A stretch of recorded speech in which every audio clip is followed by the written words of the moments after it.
Hello M A previous. अभी तक हम लोगों ने देखा कि भारतीय राजनीतिक चिंतन की क्या परंपरा है और साथ में चिंतन परंपरा के स्रोत हैं, उसकी क्या विशेषता हैं, इसके बारे में जाना। तत्पश्चात हम लोगों ने देखा मनु के सप्तांग सिद्धांत को, मनु के दंड की व्याख्या की, हमने विदेश नीति के बारे में जाना।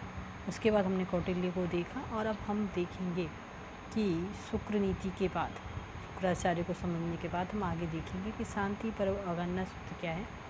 सर्वप्रथम हम शांति पर्व के संदर्भ में जानेंगे कि शांति पर्व क्या है और शांति पर्व से संबंधित राजनीतिक विचार क्या है। यहाँ आप देखेंगे कि भारतीय महाकाव्य जो कि महाभारत का जैसे ही हम नाम लेते हैं हमारे दिमाग में युद्ध की विभीषिका सामने आ जाती है।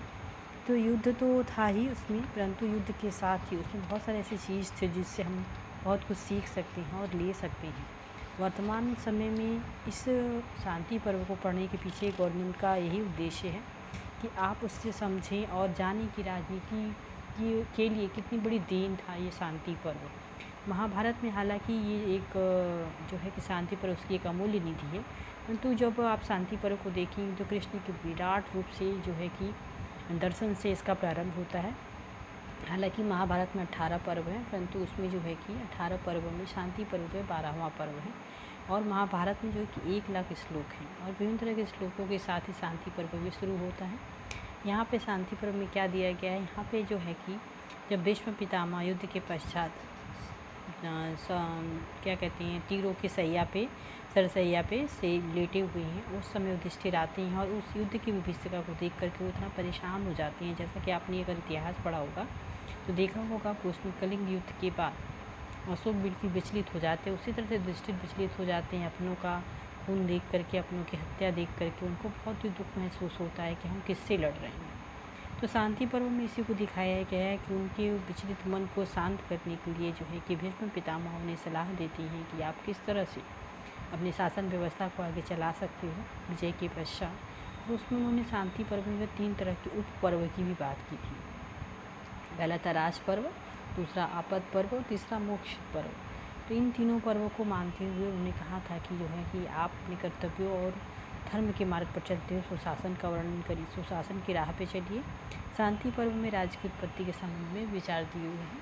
हालांकि जिस परिस्थिति में जब वार्ड से या पेलेटो भीष्म पितामह उन्हें सलाह देते हैं तो उन्हें जो है कि सलाह देने के पूर्व कहा जाता है कि जैसे कुरुक्षेत्र का युद्ध 18 दिन चला और उसमें 18 छौड़ सेनाओं का संहार हो गया, कौरव वंश का अंत हो चुका था, पांडव विजयी हो गए थे, परंतु भीष्म ने उन्हें समझाया कि पलायन धर्म नहीं है, धर्म का पालन तभी होता है जब राजा अपने कर्तव्यों का निर्वाह करता है। शांति पर्व की यदि आप संरचना देखेंगे तो उसमें जो है कहा जाता है कि शांति पर्व जो है महाभारत का सबसे बड़ा पर्व है। हालांकि ये 12वां पर्व है जो है कि शांति पर्व 12वां पर्व है, इसके बारे में हमने पहले ही बताया। इसमें लगभग 14,732 श्लोक और 339 अध्याय हैं। इसे 3 भागों में बांटा गया, इसकी चर्चा हम कर चुके हैं। आगे आप देखें कि जो है कि राजनीति और प्रशासनिक विचार क्या है, इसमें हम विशेषता इस पर ध्यान हमें देना है। शांति पर्व का राज धर्म पर्व भारतीय राजनीति का मूलभूत आधार प्रस्तुत करता है। राजा का स्वरूप है, राजा के लिए राजा जो है प्रजा के लिए पिता के समान होता है, उस पिता के समान उसका देख रेख और सम्मान करना चाहिए। दंड नीति में दंड व्यवस्था के बारे में कहा गया है। कर नीति की व्याख्या की गई है। राजनीति और धर्म का संबंध बताया गया है कि किस तरह से राजनीति को धर्म से अलग होकर के काम करना चाहिए। धर्म और नैतिकता की बात की गई है कि धर्म और नैतिकता के बिना कोई भी समाज जो है कि नहीं चल सकता है। शांति पर्व और भारतीय संस्कृति के संदर्भ में कहा गया है कि संस्कृति जो दर्पण है, धर्म और जीवन की पद्धति के रूप में प्रस्तुत किया गया है। राजा को संस्कृति का संरक्षक बताया गया है। नारी सम्मान और परिवार की महत्ता को भी इसमें रेखांकित किया गया है। आधुनिक संदर्भ में इसकी प्रासंगिकता की हम बात करें तो राजनीतिक स्तर पर न्यायपूर्ण शासन और कल्याणकारी राज्य का आदर्श प्रस्तुत किया गया है। सामाजिक स्तर पर संकट प्रबंधन और लचीलेपन की बात की गई है।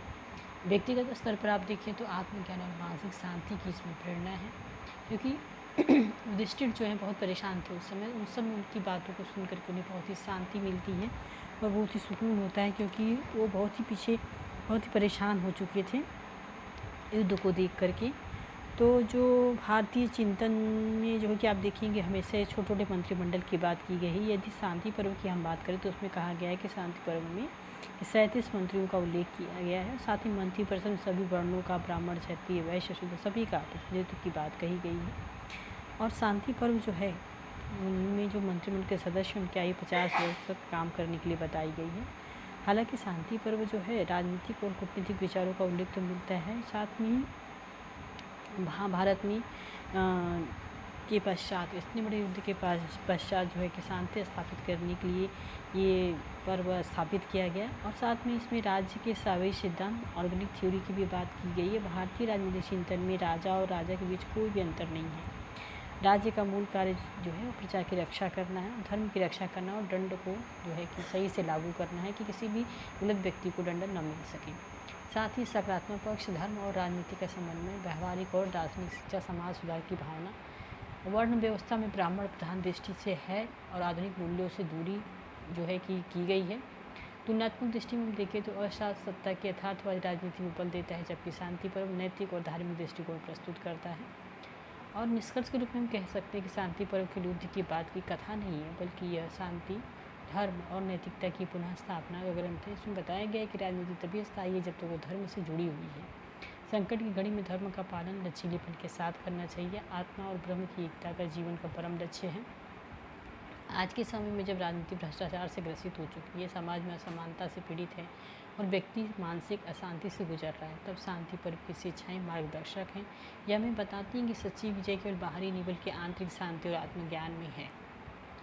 तो इस तरह से हम संदर्भ ग्रंथ जी से लेकर के ये PDF लिखा गया है। साथ में इसमें कुछ ऑनलाइन क्वेश्चन भी है, जिसमें हम देखें कि महाभारत का कौन सा पर्व शांति पर्व कहलाता है, तो 12वां कहलाता है। टोटल कितनी पर्व है इसमें? 18 पर्व है। शांति पर्व किस उद्देश्य पर आधारित है? भीष्म पितामह के उद्देश्य पर। और शांति पर्व में कुल कितने श्लोक हैं? लगभग 14,732 श्लोक हैं।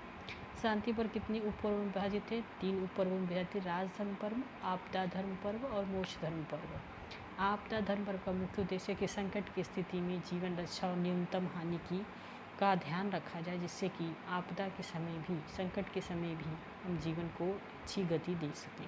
कर नीति में राजा किससे तुलना की गई? मधुमक्खी से, कि जिस तरह से मधुमक्खी जो है कि फूलों को बिना नुकसान पहुंचाए शहद को फूल के ऊपर बैठ करके खींच लेती, उसी तरह से राजा को जो है कि कर तो लेना चाहिए, परंतु उस समाज रूपी फूल को कभी नुकसान नहीं पहुंचाना चाहिए।